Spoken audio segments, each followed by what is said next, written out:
안녕하세요. 이 땅의 일에 대한 통합된 그리스도교 관점을 소개하고 나누기 위해 기독교 대한 선교교회 소금빛교에서 설립하고 후원하는 파이미니스트리 코포스 연구소 기본과정 2024년 일의 신앙 12번째 나눔을 시작합니다. 오늘은 사도적 서신들을 통해서 왜 그리고 어떻게 성도는 일해야 하는가 그 주제에 대해서 함께 이야기를 나누겠습니다. 제가 잠시 기도하고 시작합니다. 거룩하신 주님, 주님의 이름을 경배하며 찬양. 이 시간 저희가 나누는 일의 신앙 12번째 나눔을 통하여 우리는 그 예수님으로 말미암아 우리 주 구세주 예수님으로 말미암아 구속된 하나님의 거룩한 백성, 왕 같은 제사장 그리고 청지기들로서 어떻게 주님의 나라를 우리의 일을 통해서 그리고 왜 그렇게 증언해야 하는지에 대해서 함께 이야기를 나누고 주여 이 시간 전하는 전하 듣는 우리 모두가 한마음 한뜻 한 생각으로 주님의 말씀에 주님 성령의 기름 부으심에 엎드리게 하여 주옵소서. 우리를 방해하려고 하는 모든 악한 마귀 사탄 세력들은 나사이 그리스도 예수님의 이름으로 저주먹고 떠나가게 하여 주시고 이 시간 시작하는 시간이 오니 마치는 그 시간까지 우리와 함께 하실 주님만 바라보며 주님께만 모든 영광을 올려드리게 하여 주옵소서. 우리의 생각과 마음, 말과 행동의 모든 것, 우리의 영혼과 육체의 모든 것이 온전히 변화되어 참으로 온전한, 참으로 전체적이고 통합적인 그런 진실한 그리스도인 증인이 되도록 주여 우리를 붙들어 주옵소서. 주님께 모든 영광, 감사 그리고 찬양을 올려드리며 살아계신 주 그리스도 예수님의 이름으로 기도드립니다. 아멘. 그래서 오늘은 방금 전에 말씀드렸던 것과 같이 사도적 서신들에 대해서 저희가 함께 좀 살펴보고자 합니다. 사도적 서신들 왜 그리고 어떻게 일해야 하는가? 결국 폴 스티븐스 교수님이 하시는 이야기의 핵심은 예수님께서 계시하신 하나님 나라 백성이 우리가 되었기 때문에 하나님 나라 백성, 즉 하나님 나라 증인으로서 어떻게 우리의 모든 삶의 현장에서 우리의 일을 통해서 정말 하나님이 주시는 복을 영원토록 받은 또한 그 복을 어떻게 나누면서 살아가야 할 것인가. 주님이 우리에게 그와 같은 이야기들을 사도적 서신들을 통해서 알려준다라고 이야기합니다. 그래서 저희가 일의 성경적 신학에 대해서 삼위 하나님으로부터 시작했지요. 일하시는 분으로서의 하나님에 대해서 우리가 함께 이야기를 했습니다. 그리고 창조와 하나님의 창조물들에 대해서 우리가 함께 살폈고 우리가 하나님의 형상으로 창조되어서 하나님과 우리의 관계, 하나님과 하나님 안에서 나와 타인의 관계, 그리고 하나님 안에서 나와 창조 세계와의 관계가 어떻게 그 가운데서 일해야 하는지, 그리고 어떻게 쉬어야 하는지에 대해서 우리가 이야기를 나눴었습니다. 그리고 타락과 관련해서 그 모든 것들이 깨어졌지만 하나님은 자신이 마음속에 품으셨던 원뜻을 계속해서 이어나가셨고 결국 마침내 redemption, 구속을 이루셨다라고 했습니다. 그래서 사도적 편지들, 사도적 서신들은 바로 예수님께서 행하신 그 구속의 놀라운 일들이 우리를 회복시키고 있다. 우리가 하나님 백성으로, 하나님 나라 증인으로, 왕같은 제사장들로 그 거룩한 주님의 살아계심, 그 주님의 사랑을 증거하며 나아간다고 고 교수님은 얘기합니다. 그래서 다른 때와 다르게 회복, restoration, 그 회복이다. 그것이 사도적 편지들에 써 있다라고 이렇게 지금 기록해 놓은 것입니다. 보스티면스 교수님이 만났던 한 판사가 루스 시몬스라는 분이 이런 얘기를 했다라고 합니다. 저는 지금 즐거움을 가지고 일하고 있습니다. 그 이유는 제가 확실히 일하는 것이, 즉 자기가 판결 내리는 일이 주님의 일이며 제가 누구를 위해서 이 일들을 하냐면 바로 주님을 위해서 이 일을 하며 자기의 이 하찮아 보이는 일이 하나님 나라를 확장하는 섬김이기 때문이다라고 얘기합니다. 그리스도인으로서 성도로서 자신은 이와 같은 주님이 주시는 그냥 일이 벌어지고 안 벌어지는 거에 따라서 기뻐하거나 슬퍼하거나 분노하거나 짜증내는 것이 아니라 어떠한 상황이 일어난다 할지라도 하나님이 나와 함께 하시고 하나님이 나를 구속하셨으며 하나님이 나를 통해서 거룩한 일들이 하나님 나라가 확장되어가는 증인이 되게 하신 내가 이 모든 것을 가지고 어떠한 일들이 닥쳐온다 할지라도 나는 항상 joy at work, 내 일에서 즐거움을 가지고 일한다고 이야기를 했습니다. 그게 바로 사도적 서신들에서 이야기하는 중요한 이야기의 핵심이다라고 말씀드릴 수 있겠습니다. 우리가 살아가고 있는 이 세상, 우리가 이 세상에서 살아가는 동안 우리가 항상 즐거움을 가지고 일할 수 있는가? 당연히 그렇지 않다라는 것을 우리는 얘기합니다. 상사와 또는 동료와의 어떤 갈등을 통해서 또는 너무 월급이 적은 것에 비해서 일의 강도는 너무 센데 월급이 적거나 아니면 또 여러 가지 다양한 일들이 있겠죠. 아니면 너무나 하찮아 보이는 그 일이 도대체 나에게 무슨 만족을 줄 수 있느냐라는 생각을 가지게끔 우리는 이 세상에서 일하면서 그런 일들을 많이 경험합니다.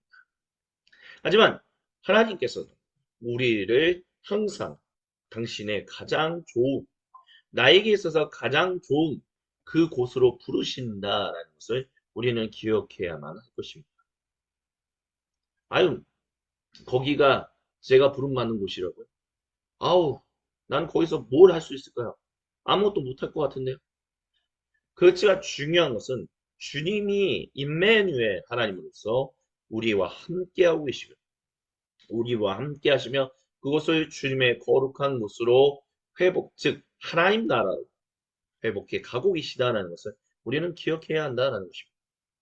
무엇보다 주님이 거기 계시다라는 것을 우리는 기억해야 합니다. 아도나이 샤마. 우리 주 하나님께서 거기 계십니다. 에스겔서 맨 마지막에 그 회복에 대해서. 그래서 고대 이스라엘 민족의 12지파를 회복하면서 성벽의 동서남북에 각각 세 지파씩이 있는데 그곳에 주님께서 계실 것입니다. 라고 하면서 에스겔 예언자는 자, 주님으로부터 받았던 그 예언을 마무리합니다.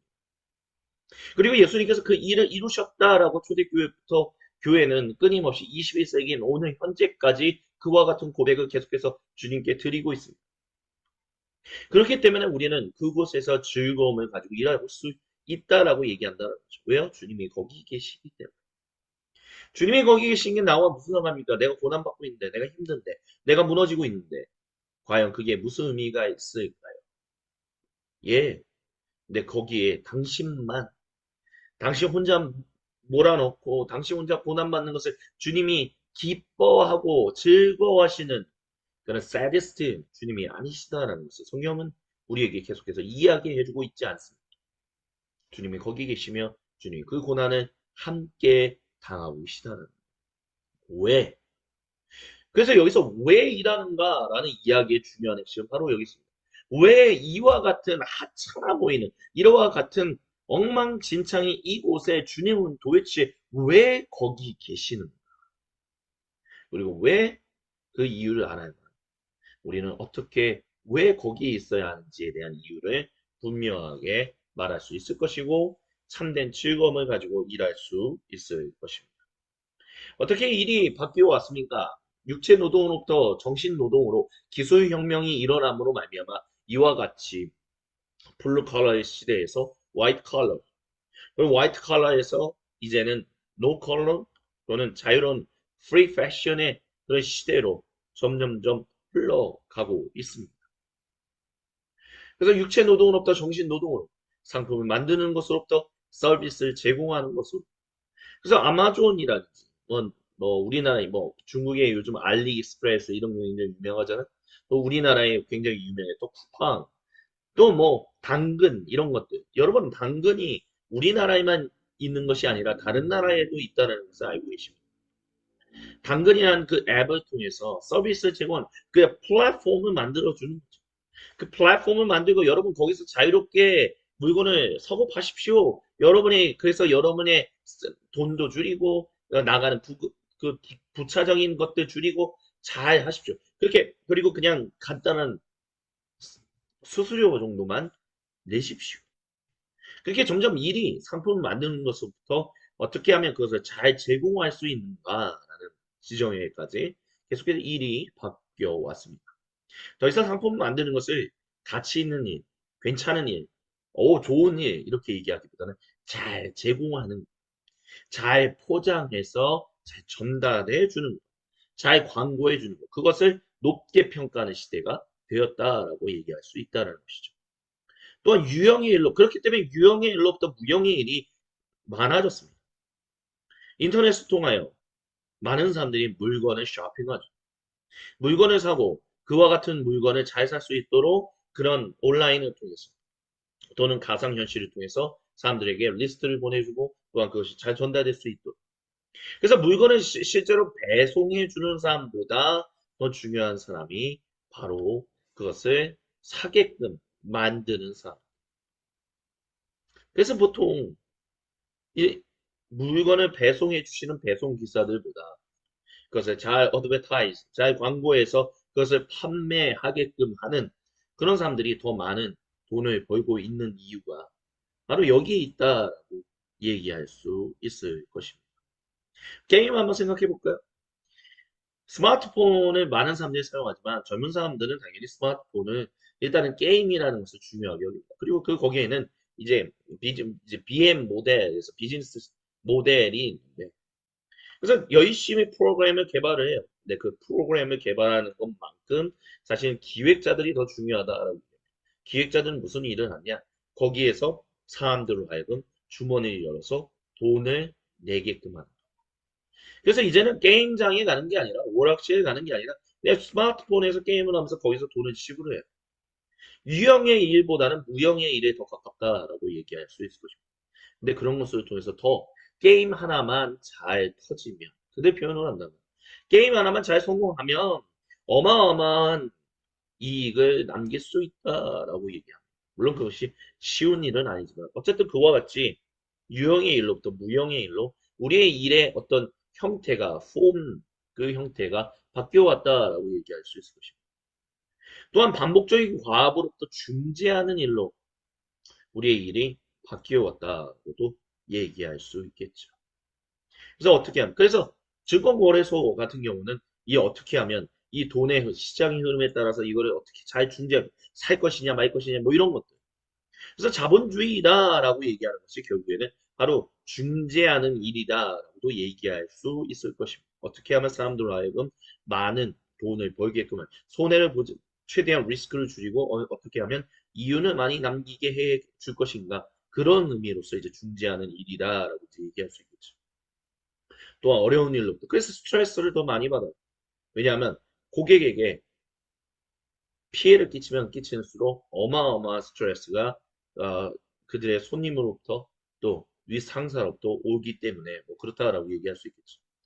또한 6일로부터 24시간 일주일 일하는 것으로 점점 그래서 뭐 점점 뭐 일주일에 이제는 주 5일제가 아니라 주 4일제로 줄이자 뭐 이렇게 얘기하기도 하고 그러지만 아직도 일의 강도는 생각보다 낮아지지는 않았다라는 것을 우리는 볼 수 있습니다. 어떻게 하면 사람들 하여금 더 많이 일하게끔 만들 것인가. 근데 또 한편으로는 단순히 일을 많이 한다는 게 아니라 효율적으로 일하게끔 할 것이냐 이런 것들을 또 고민하는 거죠.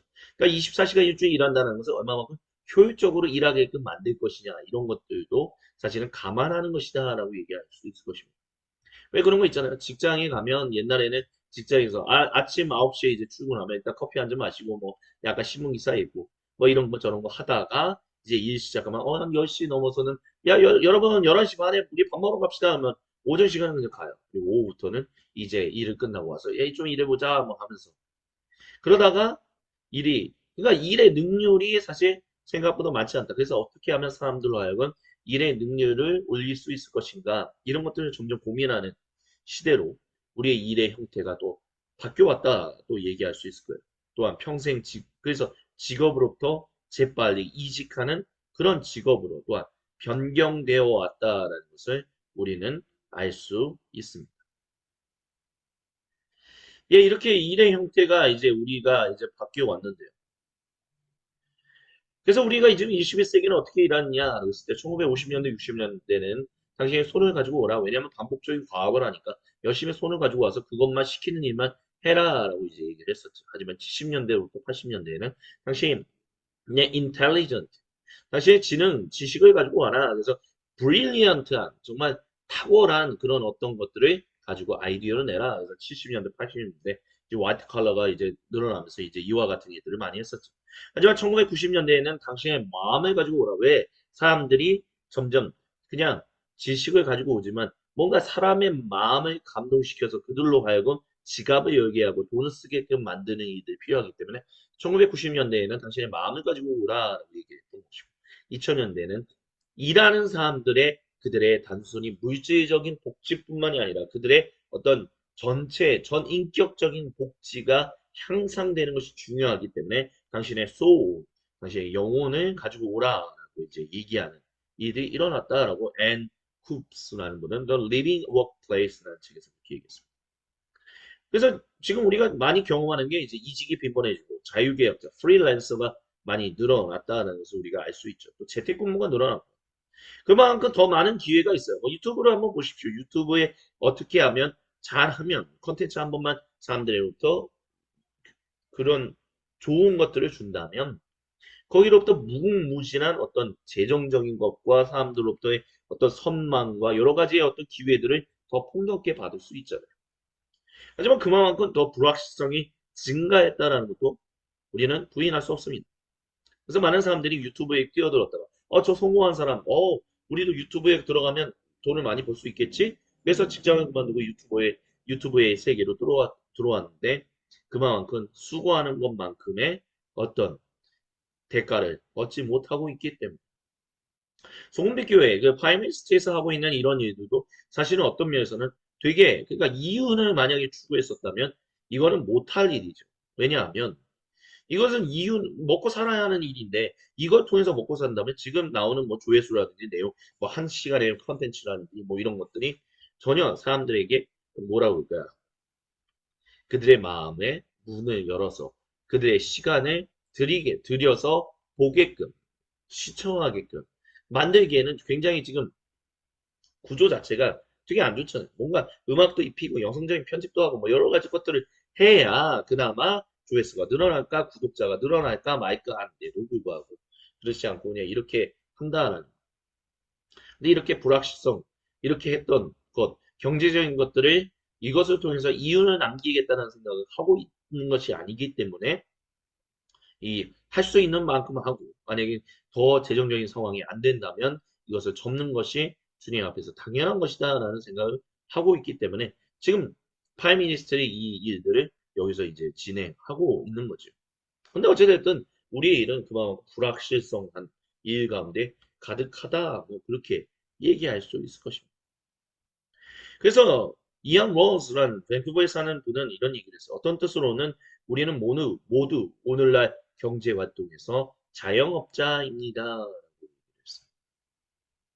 그래서 우리 오늘날 또한 일터의 추세는 일반적인 회사는 작아지고 소수만 고용하는 형태들이 또 일어나고 있고 전통적으로 수직적인 조직은 다양한 조직적 회사 이 중에 전문가를 가장 앞세운 네트워크로 바뀌고 있다는 것을 볼 수 있습니다.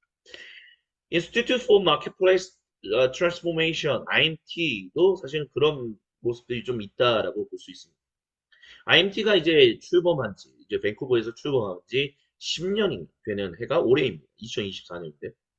이 IMT가 처음에 나왔을 때는요, 몇 명의, 뭐, 포스티브스 교수를 비롯한 위시한 몇 명의 사람들을 통해서 어떤 수직적인, 캐나다에 있는 인터내셔널 본부를 중심으로 어떤 이런 것들이 퍼져나간, 뭐, 꼭 수직적인 느낌은 아니었지만, 그래도 CEO가 되게 중요하게, 체어맨이 중요하게 여기만, 여기서 말하는 이제 체어맨은 당연히 폴 스티븐스 교수님을 말하는 거죠.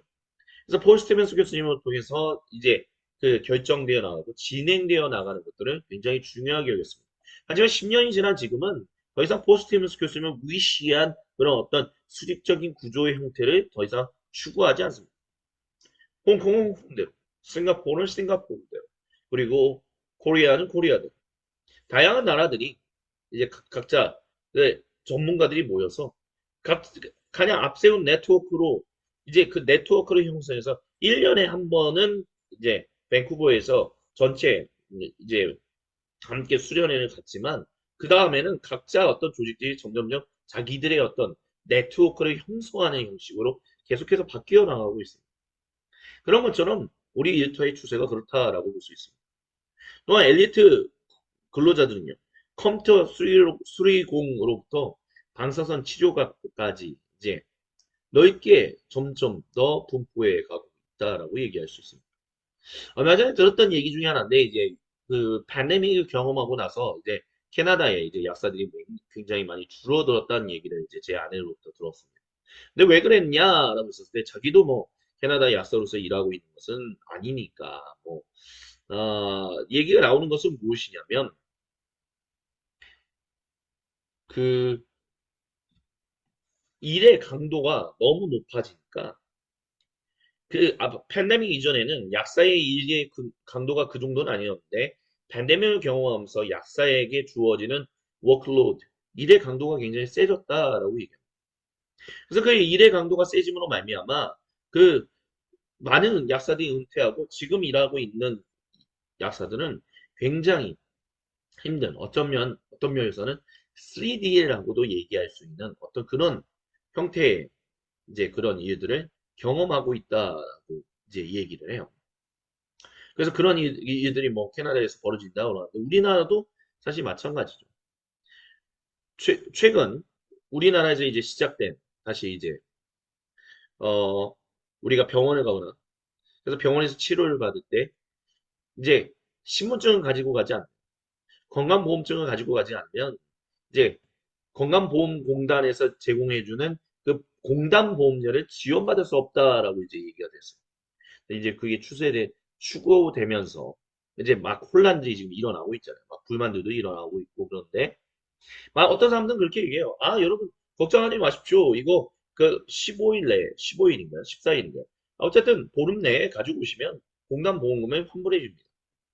근데 제 아내가 말하는 게 뭐냐면, 이게 오히려 일의 강도는 병원에 계신 아니, 병원에 계신 의사, 또한 간호사, 또한 병원의 약사들에게 더 일의 강도가 높아진다라고. 왜요? 그거는 돌려주는 일까지 이제 해야 하는 거예요.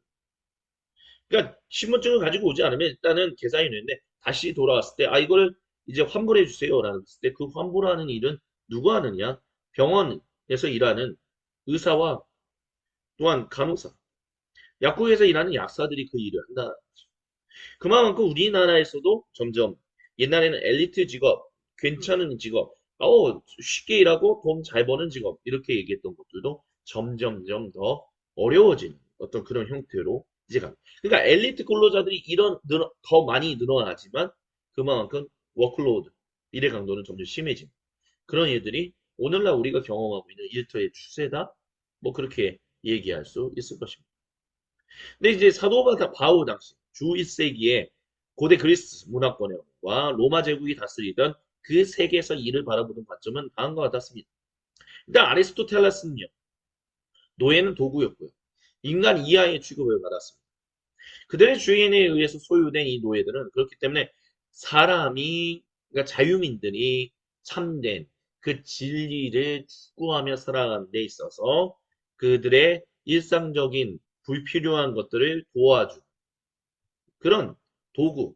그래서 그들은 그런 자유민들이 추구할 수 있는 인간으로서 추구해야 하는 참된 진리, 참된 행복, 참된 최고의 선에 달할 수 없는 사람들이었다. 왜요? 그 일을 한다. 그러니까 일을 한다는 것은 그런 참된 선으로 최고선으로 나아갈 수 없는 사람들이 그런 존재다. 이제. 그러니까 일이라는 것 자체는 우리로 하여금 참된 인간이 되지 못하게끔 만드는 장애물이다라고 얘기를 했었습니다. 그래서 그리스 세계에서 일은 저주였어요. 그래서 테베라는 지역에서 자유민들은 일하는 것이 금지되었다라고. 또한 고대 유대인들에게 있어서는 그와 반대로는 일은 소중했어요. 그래서 랍비들도 주로 무역업에서 종사했다라고. 왜냐, 하나님이 우리에게 맡기신 것들, 하나님 우리에게 주시는 삶, 생업이 정말 하나님께서 우리에게 맡기신 그 생업은 중요하다. 이와 같은 인식이 있었다. 이제 그렇게 볼 수 있는 거예요. 근데 이제 우리가 좀 봐야 할 게 뭐냐면, 오늘날 우리 성도들이, 오늘날 개신교인들이 많이 바라보는 일의 가치에 있어서, 일단 외연적 가치를 추구하는, 뭐 예를 들면 급여, 조황, 명망, 또는 뭐 선교를 위한 승강자, 뭐 여러 가지 명예를 위해서 추구하고, 돈을 추구하고, 아니면 뭐 이런 것들을 추구하면 그런 모든 것들은 세속적인 일이라서 하나님이 기뻐하시는 일이 아니다라고. 그와 반대로 그 성도들은 이 땅에서 청지기로서 우리의 재능으로 하나님의 목적을 섬긴다면 그건 기독교적인 일이다라고 이제 얘기할 수 있지 않느냐. 그런 생각을 쉽게 가지고 있습니다. 근데 그건 오해다라고 말할 수 있어요. 왜냐하면 모든 것이 하나님을 위하여 이루어지는 인간적인 일이기 때문에 그렇다는. 볼 스티븐스 교수님은요, 모든 인간적, 근데 여기서 전제 조건은 굿한 일이에요. 선하고 좋은 일. 좋고 선한 일은 내재적이고 외연적 가치 모두를 가지고 있다는 거예요. 왜냐하면 하나님 안에서, 하나님을 통해서, 하나님과 함께 하나님을 위하여 이루어지는 일이기 때문에. 그리고 모든 성도의 일은 결국 하나님께서 우리를 구속해 가시는 것은 참된 인간을 회복시키시는 거잖아요. 참된 인간의 공동체를 형성해 나가는 것이 하나님께서 행하시는 일들입니다. 그리고 예수님께서 그 일을 계시하셨다라고, 그 하나님 나라가 시작되었다라고 우리는 얘기하지 않습니다. 그렇기 때문에 우리가 당연히 내재적인 가치로 이 땅에서 청지기로서 우리의 재능으로 하나님의 목적을 섬겨서 믿음, 소망, 그리고 사랑을 가지고 일한다. 그것은 당연히 그리스도교적인 일이죠. 하나님 기뻐하시는 일입니다. 하지만 그것이 무엇을 향해 이끄는지를 위한 선함이 있기 때문에 외연적 가치에서 뭐 급여, 조항, 명망을 추구하는 것이 무조건 다 세속적인 것, 가치만 그러니까 그리스도교적인 가치를 가지는 것이 아니다. 이렇게 얘기하면 그것은 우리가 굉장히 하나님이 우리에게 맡기시는 일에 그런 어떤 가치를 잘못 판단하고 있다라고 이제 생각할 수 있어야 할 것입니다. 파이미니스트에 여러 번 제가 말씀을 드리긴 했지만 파이미니스트에는 저는 이것을 통해서 어떤 재정적인 부분에 있어서 저는 뭐 선교 헌금을 따로 뭐 몇만 원을 지정해서 한 달에 한 번씩 이렇게 해주시면 저희가 이런 것들을 하려고 하고 있지는 않습니다. 왜냐하면 하나님께서 우리에게 주신 것들, 특별히 21세기 요 2024년 요 때를 보면 이런, 그러니까 물론 지금 이 나눔에 함께 하시는 분은 이게 좋다라고 여기시는 분들도 있고, 아니면 뭐 불필요한데 누가 이렇게 보내주니까 나 그래 한번 보자. 조회수 하나 올려주는 게 뭐 어려운 건 아니잖아. 뭐 이렇게 생각하시는 분도 계실 거예요. 근데 제 입장에서는 이게 굉장히 좋은 일, 좋은 컨텐츠. 근데 이런 내용을 알려면 사실은 굉장히 많은 돈을 들여서 공부를 해야 합니다. 그리고 오랜 시간을 공부해서 해야만 이와 같이 이제 이와 같은 내용들이 이제 이해할 수 있고 가질 수 있다. 요즘은 그렇게 좀 형성되어 있거든요. 그러다 보니까 나타나는 제 나름의 기준에서는 조금 좋지 않은 모습들이 있기 때문에 저는 개인적으로 이것을 바이민스트에서 나누는 일, 영성 그리고 예술에 대한 통합된 그리스도교 관점을 소개하고 나누는 일을, 그래서 헌금을 딱 정해놓고 항상 이렇게 헌금해 주십시오. 그러니까 금액을 정해놓고 이런 일은 하지 않을 것이다. 지금도 안 하고 있고 앞으로도 안 할 것이다라고 얘기해요. 근데 그게, 그러니까 헌금을 지정해놓고 그렇게 하는 것들이 가치가 없기 때문이다라고 생각하기 때문에 그런 일들을 하는 것은 아닙니다. 어떤 분들은 이것을 통해서 우리가 좀 이것을 하는 데 있어서 좀 어느 정도 이 일을 하는 분들이 그 급여도 좀 받고 명망을 좀 얻고 그러므로 해서 이것이 점점점 퍼져나가면 더 좋은 거 아니냐. 그래서 어떤 분이 이거를 위해서 좀 우리가 저는 이것을 가지고 좀 어느 정도 금액을 좀 정해서 우리가 좀 금액을 헌금을 후원을 받으면서 이 일들을 진행하면 좋겠습니다. 저는 그렇게 하겠습니다라고 한다면 저는 그것을 전혀 뭐 반대하거나 그럴 생각은 없습니다. 왜냐하면 그것은 그분이 하나님과의 관계에서 또 그와 같은 일들을 선택해 나아가는 것이기 때문에 그분의 생각은 또 저와 다를 수 있잖아요. 그렇다고 해서 그분의 가치가 틀렸냐? 그런 건 아니라는 거죠. 왜냐하면 우리나라 말에 그런 말이 있잖아요. 이게 무료면 그 안에 담겨져 있는 가치를 전혀 인정하지 않는다. 이런 인식이 쉽게 생긴다라는 얘기가 있어요. 그렇기 때문에 어느 정도는 그런 후원에 대한 어느 정도의 금액, 그거를 좀 측정을 해놓고 나누는 것이 많은 사람들에게, 아, 이건 정말 가치 있는 일이야. 우리가 그렇게 해야 돼. 이거는 당연한 거야. 그 목적을 더 선하고 더 좋게 이루어 나가기 위해서 그렇게 해야 돼. 그렇게 얘기할 수 있다는 거죠. 그렇기 때문에 뭐 급여를 받는다든지, 그래서 그런 조항들이 생긴다든지.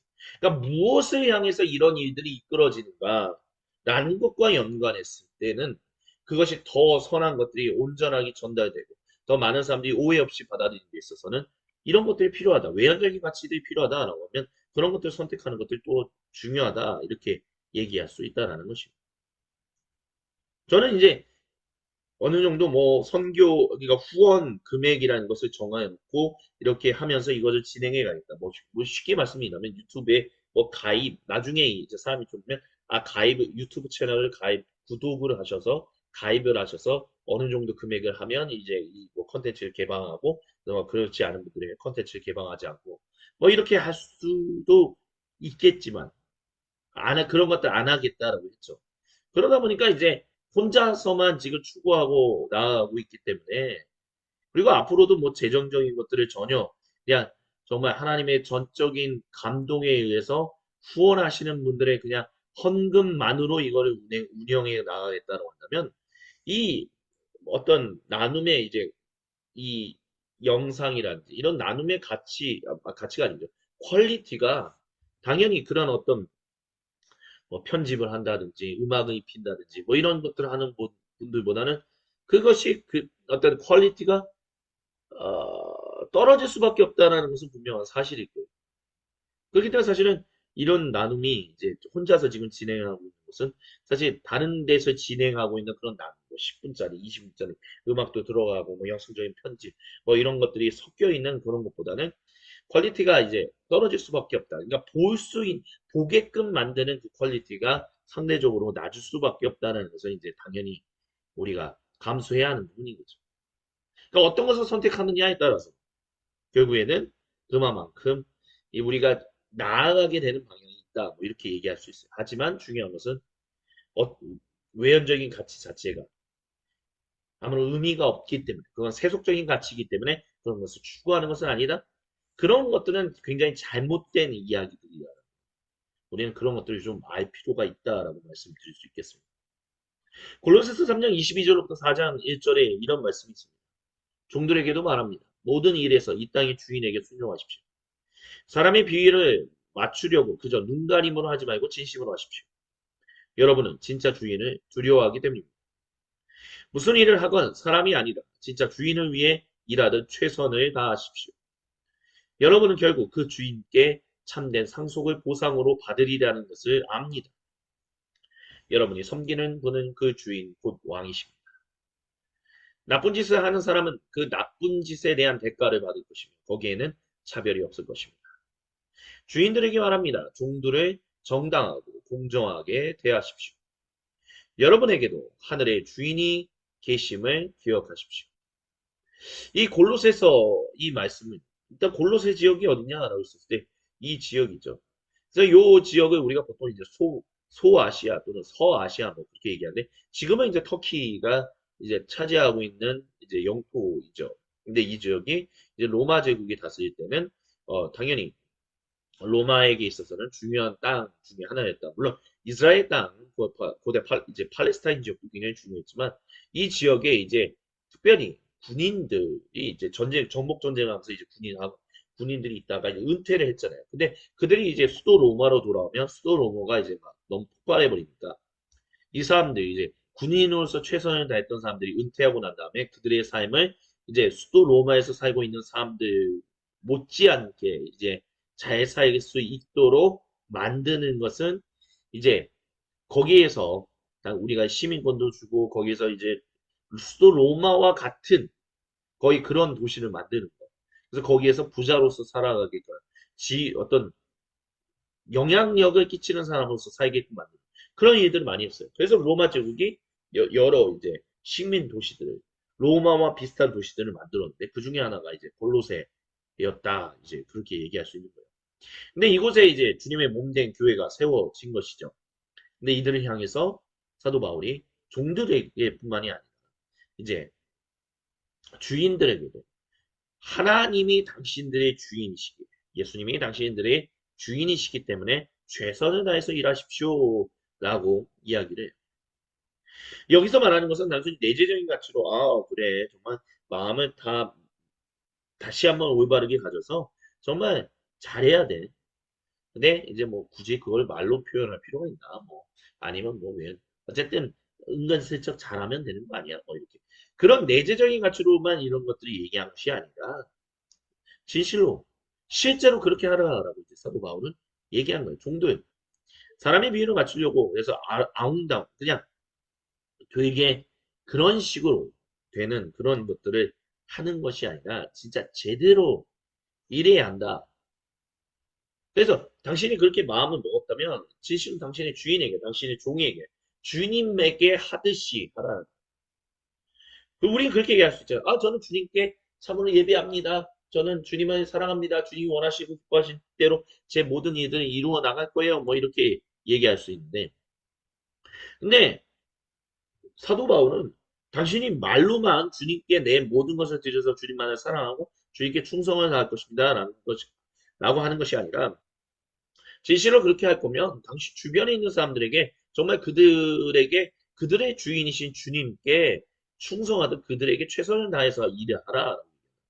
종들은 주인에게 최선을 다하고 주인은 종들에게 최선을 다하면 그것이 주님께 하는 것이다라는 거예요. 그렇게 하지 않는다면 당신들은 주님을 제대로 섬기는 것이 아니다. 그냥 입으로만 이제 좀 속된 표현으로 뻥카를 날리는 것이다. 사도 바울은 이제 그렇게 얘기하고 있다는 거예요. 골로새 교회 공동체는요. 교회는 재능이 뛰어나고 현혹적인 설교에 의해서 그 당시 골로새서를 써야만 했던 사도 바울이 써야만 했던 이유가 이런 현혹적인 설교에 의해서 위협받았다라고 이제 볼 수 있어요. 세상과 결혼할 새로운 자유라는 새로운 영성, 인상적인 금욕주의 그리고 엘리트들. 바울은 근데 그런 모든 것들을 벗어나서 당신이 있는 삶의 현장에서 주님께 충성을 다하듯 살아가야 하는데 그렇게 살아가려면 어떻게 살아가야 하느냐? 최선을 다해서 당신 주변에 있는 사람들, 당신 집에 있는 사람들에게 충성을 다하라. 사랑과 믿음과 소망을 가지고 최선을 다해서 그리고 뭐 또 고대 그리스의 이제 기본적인 네 가지 이제 덕목이 있었잖아요. 그 네 가지 덕목도 가지고 와서 그 네 가지 덕목을 더 그들에게 정말 알고 진짜 이 주인은 이 종은 이 남편은 이 아내는 이 노인은 이 할아버지는 이 어린아이는 진실로 그렇게 살아가는 사람입니다. 주님께 충성을 다하는 사람입니다. 라고 얘기하면서 이야기를 들 수 있을 정도로 최선을 다하며 하나님께 충성을 다하라 이제 얘기했다라는 거예요. 그래서 그 복음은 그러니까 이 복음이 뭐예요? 사도 바울에게 있어서는 유일하신 하나님의 단일 백성이 된 것이 바로 복음이잖아요. 그렇기 때문에 종주인 당신들은 이제 하나님 안에서 한 형제요 한 자매이기 때문에 그 일을 최선을 다하라 최선을 다하여 사랑하며 충성을 섬겨라 라고 얘기했다는 거죠. 그래서 그 이면에 있는 서신서가 바로 빌레몬서이다 라고 이제 얘기할 수 있는 빌레몬은 그의 도망 노예였던 오네시모를 돌려보낸 사도 바울에 의해서 부름을 받은 주인이었고 오네시모는 이후 빌레몬의 형제가 되는 일이 있잖아요. 그래서 노예 이 사람에게 당신이 주인에게 순종하라 가식으로 하지 말고 마음 즉 영혼을 다해서 그 일을 하라 성실과 존경을 다해라. 왜 그렇게 해야 하느냐? 당신이 그리스도를 섬기고 있기 때문에 우리가 그렇게 해야 한다는 얘기가 있다는 것이죠. 그리고 분명한 것은 당신이 상을 받을 것이다. 그렇기 때문에 그리스도교 주인으로부터 편애를 기대하지 말고 주님으로부터 받을 상을 바라보며 주님을 진실로 섬겨라. 당신의 주인에게 최선을 다해서 섬겨라. 이렇게 얘기합니다. 그래서 르팅 루카스라는 사람은 Fullness and Freedom이라는 책에서 이렇게 얘기했어요. 노예의 모든 것은 이제 주님을 위한 새로운 일에서 한 부분이 되었다는 거예요. 그래서 노예는 자신의 비참한 노예 상태로부터 단박에 구속받았으면서 이제 그리스도의 전임, 종, 둘로스가 되었다. 그러니까 노예의 이야기가 가치가 달라진 거예요. 아리스토텔레스의 고대 그리스 철학에 보면 결국에는 주인이 자유민으로서 참된 인간의 가치와 행복을 추구하며 살아가는 에우다이모니아, 그것을 추구하며 나아가는 데 있어서 그것을 도와주는 그냥 부속품에 불과해요. 그 사람이 하는 일은 아무런 의미가 없는 거예요. 근데 이제 예수님의 복음 안에서 한 형제와 한 자매가 되었기에 당신이 하는 모든 일은 이제 주인의 어떤 그런 것을 위하여 부속품처럼 일하는 아무런 가치가 없는 일이 아니라 당신의 일은 이제 주님 안에서 가장 최고의 의미를, 최고의 가치를, 최고의 덕목을 가질 수밖에 없다는. 왜 이제는 당신의 그리스도의 증인, 그리스도의 군사, 그리스도의 왕 같은 제사장, 그분의 청지기들이 되었기 때문에. 그러니까 일하는 것은 계속 같을지라도 당신의 일의 모든 것은 완전히 뒤집어졌다, 업사이드 다운 됐다라고 지금 사도 바울은 얘기하고 있다는. 왜요? 주님이 이제 당신을 그리스도의 전임종으로서 당신의 일은 하나님 앞에서 가장 최고의 가치를 가지고 왜 증인으로서 살아가고 있기 때문에 그렇게 얘기한다는 것이죠. 그래서 정직 그렇기 때문에 주님이 우리에게 모든 것을 다 주셔서 자신의 모든 것을 다 주셔서 전적인 은혜로 말미암아 우리를 구속해 내주시고 사랑하신 것처럼 우리도 그분께 가장 최고의 것들을 드릴 수 있어야 합니다. 그렇기 때문에 이제 당신이 하는 모든 것은 최고의 것을 드리는 것으로 당신의 일을 최고의 것을 드리는 것으로 해야만 한다라고 얘기합니다. 왜요? 당신의 주인이 있기 때문에 만왕의 왕이신 예수님이 계시기 때문에 그 일을 그래서 당신이 그리스도를 섬기고 있기 때문에 그래서 노예와 주인은 평등하다라고 이제 얘기를 했다는 거죠. 그래서 알루카스는 새로운 이런 고대 그리스도교 초대교회가 전했던 이 새로운 정치는 로마 사회가 절대로 옛날 형태로 담았어요. 그러니까 여기서 말하는 옛날 형태라는 것은 고대 그리스 철학을 말하는 거죠. 옛날 형태로 담을 수 없을 정도로 큰 존재였다라고 해요. 그래서 궁극적으로 노예 종말을 말한 것이었다라고 얘기합니다. 이런 것들을 우리가 깨닫는다면 이제 어떻게 일해야 하는가? 사도 바울은 가정의 머리를 불러서 예를 들면 빌레몬과 같은 사람들이 있죠. 그들의 노예가 가진 필요를 공급해야 한다. 머리의 진정한 의미는 노예를 생각하는 주인이 되라. 주님께서 우리를 생각하셔서 우리에게 오셔서 가장 낮은, 가장 둘로서의 모습, 가장 낮은 종의 모습으로 우리를 섬기셨던 것이죠. 그렇게 해야 한다는 거죠. 그래서 바울은 노예를 불러서 주인을 온 마음을 다해 섬기게 하며 그의 필요를 들어주게 해야 합니다. 그래서 이와 같은 얘기가 이제 빌레몬서에 나오는 거고 그렇기 때문에 이것이 아마도 오네시모로 하여금 에베소의 주교로 이제 이끄는 어떤 중요한 어떤 트리거 그런 기회 뭐라고 해야죠? 그거를 어떤 새로운 형태 그러니까 어떤 계기가 되었다 이제 그렇게 얘기할 수 있을 것입니다. 죄송합니다. 갑자기 계기라는 말이 생각이 안 나서 그랬습니다. 그러니까 이렇게 그러니까 이제는 우리가 그렇게 일해야 한다는 거예요. 그래서 이 모든 것이 이제 복음으로부터 기인한다. 하나님의 은혜를 경험하고 그리스도께서 십자가의 형태로 생명을 주신 것처럼 우리는 같은 힘을 사용하기 때문에 이제는 최선을 다해서 주인은 종을, 종은 주인을, 남편은 아내를, 아내는 남편을, 부모는 자식을, 자식은 부모를, 형제 자매가 모두가 다 함께 전적인 주님의 은혜로 말미암아 유일하신 하나님의 단일 백성이 된 것처럼 그게 바로 복음의 교회의 핵심이다. 우리는 그 핵심을 증거하는 증인으로서 그렇게 살아고 일해야 한다. 왜 그렇게 일해야 돼요? 주님이 그렇게 일하셨으니까 우리는 그렇게 일해야 한다라고 지금 얘기하고 있다는 것입니다. 그래서 골로새서 3장 23절부터 24절은 이렇게 얘기합니다. 당신이 무엇을 하든 간에 당신의 모든 마음을 다해 일하십시오. 주님을 위해 일하든 사람을 위한 것이 아니 왜냐하면 당신은 주 그리스도를 섬기고 있기 때문입니다. 라고 얘기합니다.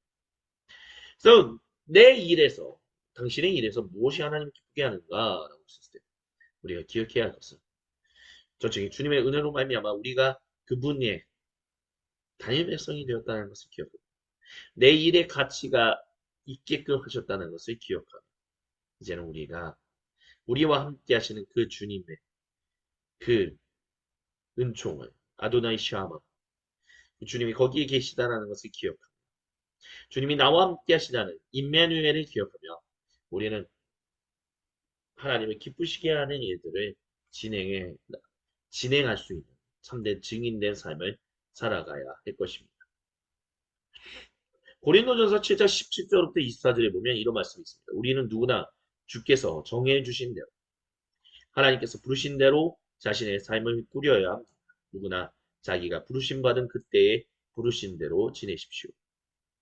이것을 가지고 어떤 사람들은 특별히 사도 바울은 노예 폐지론자가 아니었다 뭐 이런 얘기를 합니다. 왜? 부르심 받은 그대로 있어야 한다니까 노예는 그냥 노예 상태로 계속 살라는 거냐 이게 무슨 말을 하는 거냐 이렇게 얘기하는 거죠. 근데 그게 아니다라는 것을 우리가 보죠. 당신은 노예로 있다 할지라도 당신은 더 이상 노예가 아니다라고.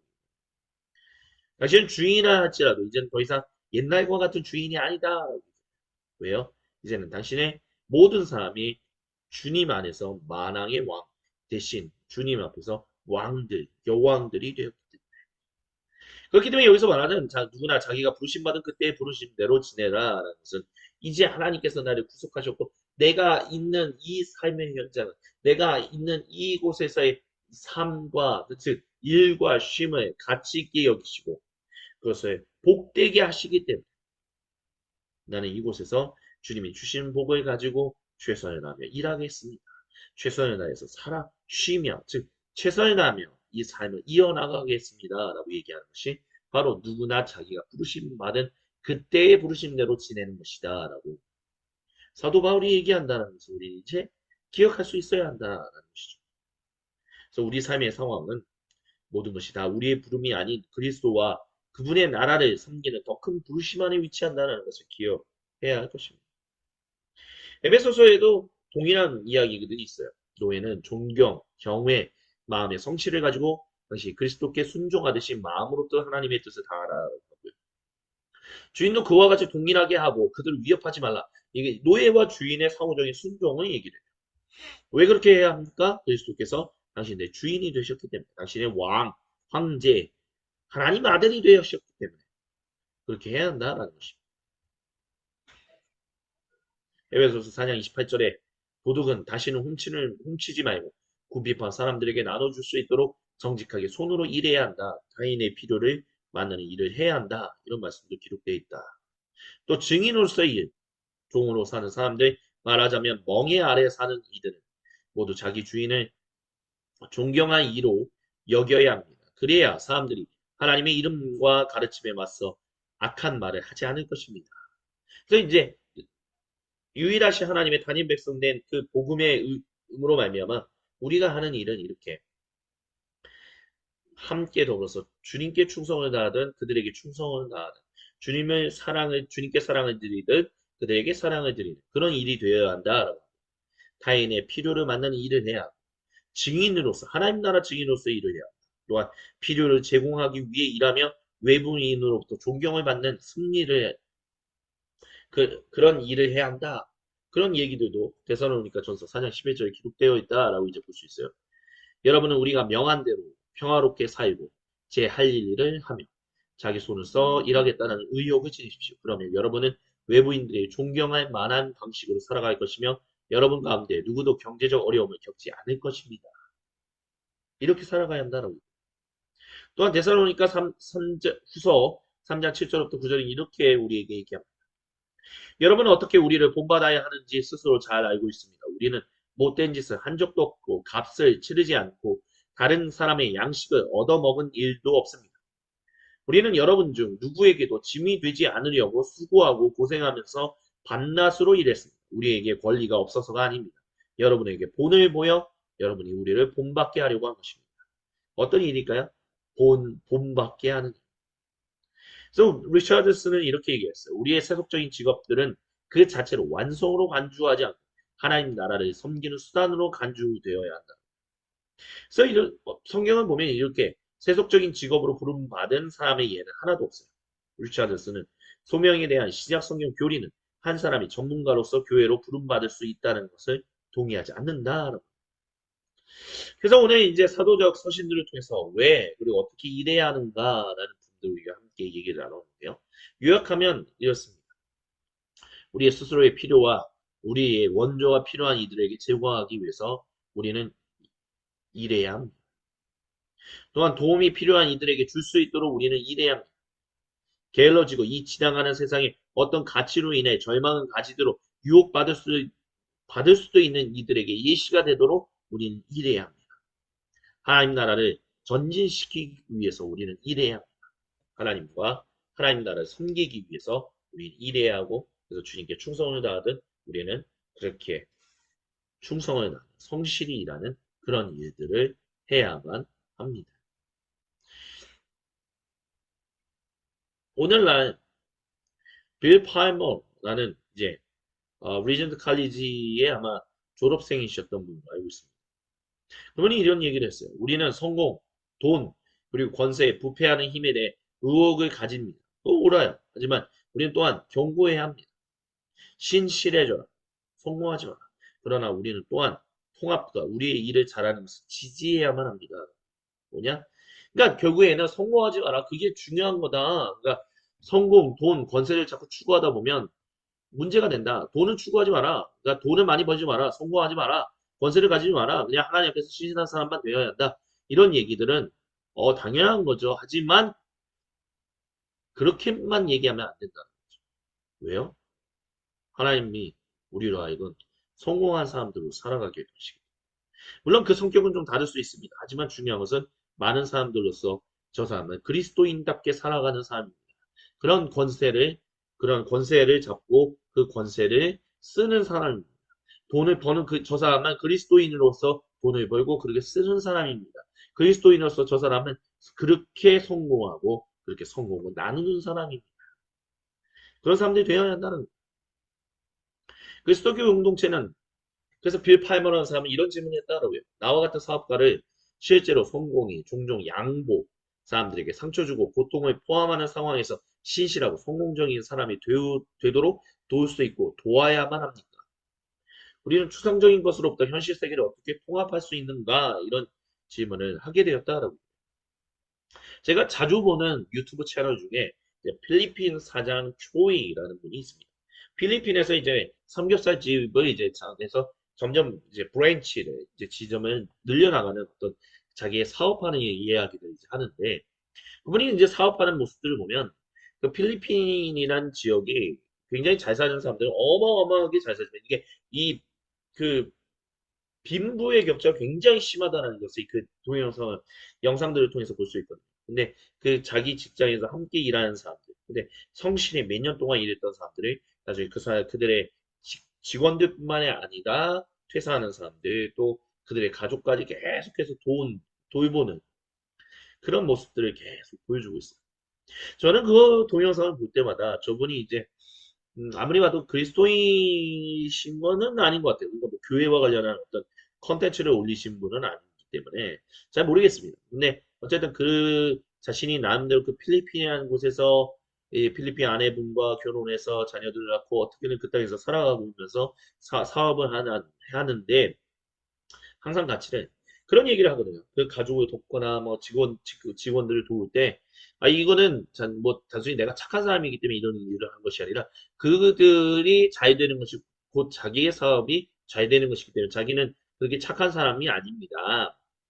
그래서 저는 내 사업이 잘 되게끔 하기 위하여 나와 함께 신실하게 일하는 사람들에게 최선을 다하는 것입니다. 뭐 이렇게 얘기를 해요. 근데 그분이 그렇게 하는 것들을 통해서 보면서, 그러니까 결국 성공을 위해서 성공한다는 것은 함께 더불어 성공하게 나아가는 것이다. 물론 그분이 하는 일들을 비판적으로 바라볼 수 있는 여러 가지 다양한 관점들이 있다는 것은 저도 당연히 잘 알고 있습니다. 하지만 거기서 그 사람들을 돌보고 살피고 또한 그들에게 기쁨 주고, 때로는 잘못했을 때 그것을 잘못했다라고 따끔하게 지적하고, 그리고 그 일에 대한 책임을 지게끔 하는 그런 모습들을 보면서, 그러니까 사업가로서 우리 그리스도교 공동체도 주님께 충성을 다하듯 하나님을 사랑하고 이웃을 사랑한다. 근데 이웃을 사랑한다는 것은 잘못한 것을 그냥 오냐 오냐 받아주기, 이게 아니잖아요. 하나님이 우리가 잘못한다고 해서 오냐 오냐 그냥 받아주기만 하십니까? 아니잖아요. 지적할 것을 지적하시고 징계하실 것을 징계하시고 판결 내려서 처벌하실 것은 처벌하시고 잘 되는 일들은 더 잘 되게 하시고 이렇게 하시잖아요. 그런 것처럼 우리가 이웃을 사랑할 때 잘못된 것을 그것은 아니다라고 지적하는 것, 또 잘 되는 것은 더 잘 되도록 응원해주고 격려해주고 도와주고, 이런 것들이 다 사랑이거든요. 근데 우리는 너무 그냥 한쪽 면만 얘기하는 경우들이 있고, 돈, 도와줘. 또는 뭐 여러 가지. 굉장히 좀 오늘날의 교회에서 직장과 관련, 삶의 현장에서 일하는 그런 일에 대해서 얘기하는 것들이 굉장히 많이 협소해져서 오히려 세상으로 하여금 전혀 납득할 수 없는 어떤 그런 형태의 일만 우리가 얘기하고 있는 것은 아닌가. 좀 그런 고민들을 가져야 정말 가장 중요한 시기에 우리가 들어왔다라고 얘기할 수 있을 것 같습니다. 또 이제 빌 파이머라는 분이 또 그런 얘기를 해요. 능률, 유효성, 제설계, 정량화와 측량하는 것은 근대, 세속, 그리고 주도하는 세계에서 모두 사용하는 도구다. 근데 이 도구들은 그래서 종종 우리가 그리스도인으로서 추구하는 영성과 균형의 반대편에 서 있다. 그래서 우리가 적당히 이러한 세속적 접근이 우리의 성스러운 기관들 접근하는 것을 시도할 때 부정적으로 반응한다. 뭐 대표적인 것이 그런 거죠. 목회자가 어떻게 세금은 낼 수 있습니다. 세금 신고를 왜? 성직이 때 이런 이야기. 뭐 정량화해요. 딱 어떤 그리고 정말 교회가 규모가 축소되어서 더 이상 감당할 수 없다면 교회에서 일하던 페이를 주고 일하던 분들을 안타깝지만 잠시 레이오프, 그러니까 잠시 동안 일을 그만두게 하고 뭐 이런 것들. 그리고 일하는 분들의 어떤 진짜 그 교회에서 일하는 사람들이 그냥 정말 그냥 열정머니라고 해가지고 그냥 열정만 가지고 열정페이라고 하잖아. 열정페이만 가지고 그냥 일하게끔 만들고 정확하게 연금을 주고 또한 뭐 4대 보험에 들게 하고 이런 일들을 하지 않는 그게 오히려 이제 세상에서 봤을 때는 교회가 와 진짜 이상한 애들이다 이렇게 바라보고 있거든요. 모든 사람들이 당연하다라고 얘기하는 것들을 전혀 당연하지 않다라고 얘기하는 4대 보험조차도 드는 것을 도와주지 않는 그런 것. 과연 오늘날에 어떤 젊은이들이 그런 일들을 하려고 할까요? 아, 희생해야 돼. 주님 우리에게 희생하신 것처럼 우리도 그렇게 희생해야 돼. 근데 희생이라는 것이 세상에서 봤을 때 그거는 희생이 아니다라고 얘기하는데 그러면 우리가 그거를 얘기할 수 있어요. 왜 이게 희생일 수 있는지에 대해서 우리가 얘기해야 돼. 아, 저 사람들은 그리스도의 사랑을 모르기 때문에 그렇게 얘기하는 거예요. 근데 그리스도의 사랑이 정말 능률과 유효성과 어떤 제설계와 정량화, 측량하는 모든 것들을 다 부정하는 것이고요. 비능률적인 것이나 비효율적이 되도록 덕스러워지는 것. 그러니까 능률성과 유효성의 부정적인 측면에 대해서 부정적인 측면이 없다라고 말씀드리는 건 아니에요. 있죠, 당연히. 근데 그렇기 때문에 무조건 비능률적인 것이 은혜로운 거야. 비효율적인 것이 은혜로운 삶이야. 라고 얘기하는 것이 과연 무조건 맞는 말인가라는 부분에 있어서 고민해 볼 필요가 있다는 것이죠. 과연 그런가? 진실로 그러한가? 몇몇 직업은 균형 잡힌 삶을 유지하는 동안 시작될 수가 없을 정도로 매우 부담이 클 수 있다. 그러나 이러한 동일 직업들은 매우 전략적이라서 우리가 우리에게 허용되는 그리스도교 직업처럼 제외시키는 것을 원치 않는다. 그래서 그 위치의 어떤 잠재성 때문에 아주 앞서 말한 균형을 어느 때에만 정당화시키는 직업이 있는가? 당신 인생의 막다른 곳까지 가능하게 하고 불균형적인 때라 할지라도 균형 잡히도록 할 수 있는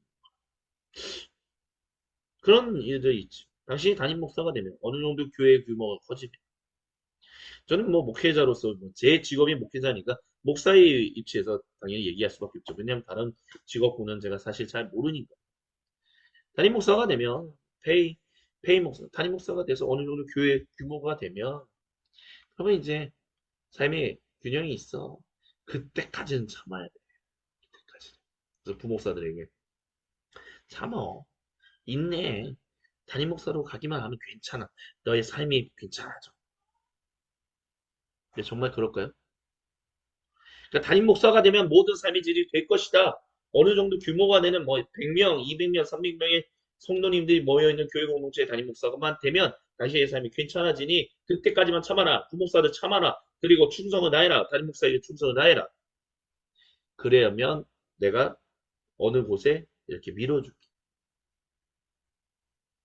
그런 모습들이 진짜 괜찮은 모습이다 라고 얘기할 수 있을까요? 그게 정말 뭐 주님이 우리에게 원하시는 삶의 현장에서의 진정한 증인된 모습일까? 라고 얘기할 수 있을까? 한번 질문해 봐야 할 필요가 있습니다. 또 한편으로 우리가 그런 일들이 많죠. 물려주지 마라. 목회를 세습하지 마라.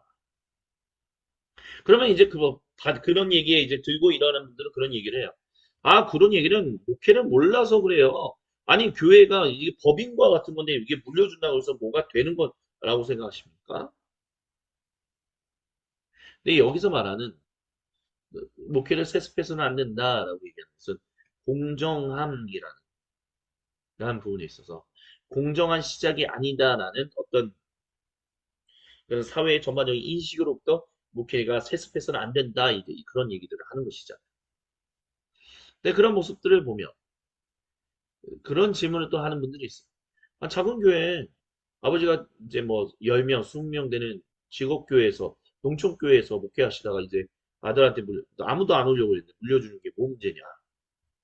근데 그런 게 전부 세습이 문제다라고 얘기하는 것이 아니라 결국에는 정말 초대형 교회 목회자들이 자기의 아들에게 목회직을 물려줌으로 말미암아 자기 아들의 삶이 또한 자기의 노후의 삶이 편안하게끔 만들어지는 어떤 일련의 모습들이 과연 지시로 올바른가 지시로 그러한가 라는 질문이에요. 그거를 교회에서 질문하고 교단에서 문제를 제기하고 세상이 그것을 그게 왜 그렇게 하냐 이런 얘기들 하는 것이죠.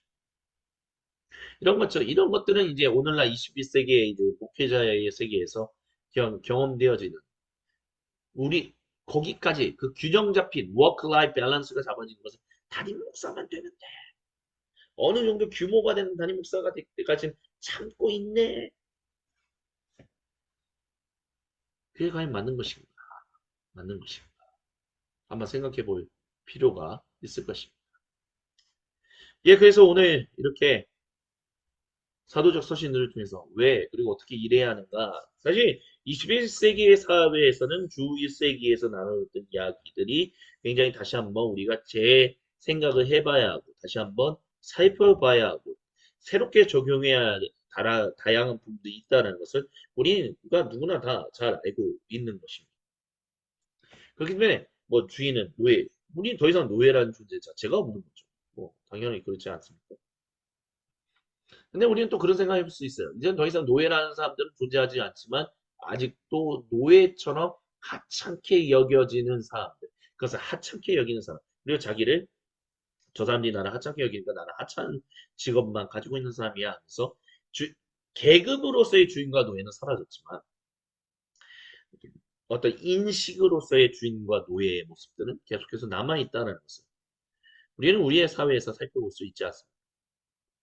그런 가운데서 그리스도께서 나를 그곳에 있게 하신 이유 바로 거기서 주님의 거룩한 일을 증거하라. 그래서 단순히 예수님 믿으세요 복음 증거하고 기도하는 것이 아니라 당신이 거기서 주님이 당신에게 최선을 다하여 최선을 다하여 신실하게 사랑하셔서 구속해내신 것만큼 우리가 주님께 가장 최고의 충성을 다하는 그게 믿음, 소망 그리고 사랑을 가지고 일하며 살아가는 것이다라고 얘기하고 있는 거야. 주님이 거기 계시기에 아도나이 샤마 우리도 거기서 주님께 충성을 다 그렇기 때문에 우리의 일이 주님이 내 주인이 거기 계시니 난 주인이 나를 사랑하신 것 주인이 종이 되어서 나를 사랑하셨던 것처럼 내가 주님의 종이 되어 주님께 충성을 다합니다. 그래서 내 삶의 모든 현장에서 나는 최선을 다합니다.